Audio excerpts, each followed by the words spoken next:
झालेलं डांगण वंदीन चरण डोळ्यान पाहिन रूप तुझे प्रेमे आलिंगेन आनंद पूजिन भावे वाळीन म्हणे नाम त्वमेव माता च पिता त्वमेव त्वमेव बंधुश्च सखा त्वमेव विद्या द्रविणं त्वमेव त्वमेव सर्वं मम देवदेव कायेन वाचा मनसेन्द्रियेण वा बुद्ध्यात्मना वा प्रकृति स्वभाव करोमि अद्य सकलं परस्मै नारायणायति समर्पया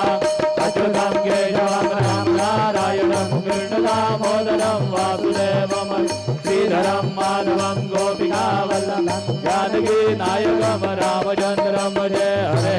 राम राम राम हरे हरे हरे कृष्ण कृष्ण कृष्ण हरे हरे श्री गुरुदेव दत्त।